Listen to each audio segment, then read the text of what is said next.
ఎస్సీలలో ఉండే ఐక్యతను దెబ్బతీయాలన్న కుట్రతో కేంద్ర రాష్ట్ర ప్రభుత్వాలు వ్యవహరిస్తున్నాయని మాల మహానాడు జాతీయ అధ్యక్షులు ధనరాశి శ్యామ్ సుందర్ ఆరోపించారు. కాకినాడ పరిధిలోని డాక్టర్ బిఆర్ అంబేద్కర్ విగ్రహం వద్ద శ్యామ్ సుందర్ అధ్యక్షతన నిరసన కార్యక్రమం జరిగింది.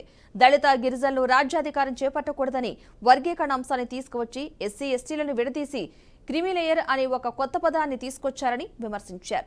రాజ్యాంగ ఫలాలు అందకుండా చేయాలని, ఈ రిజర్వేషన్లు రద్దు చేయాలని ఆర్ఎస్ఎస్ చేసిన కుట్రకు అనుకూలంగా అత్యున్నత న్యాయస్థానం తీర్పు ఇచ్చిందని ఆరోపించారు.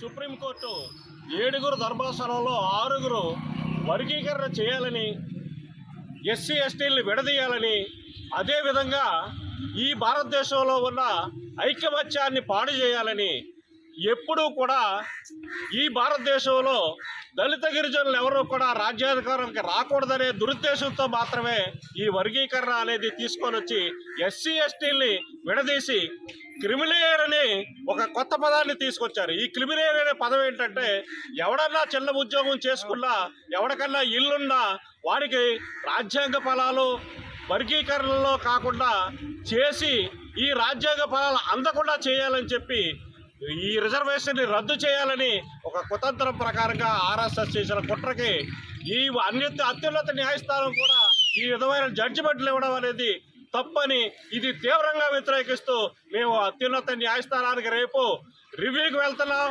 రివ్యూకి వెళ్ళిన తర్వాత ఏం జరుగుతుందో చూసి భారతదేశం మొత్తం మీద ఎస్సీ ఎస్టీలు అందరూ కలిసి ఐకమత్యంగా రేపు జరగబోయే ఉద్యమాలకి ఈ ప్రభుత్వాలే బాధ్యత వహించాలని, ఈ దళితులను విడదీస్తే చూస్తూ ఊరుకునేది లేదు.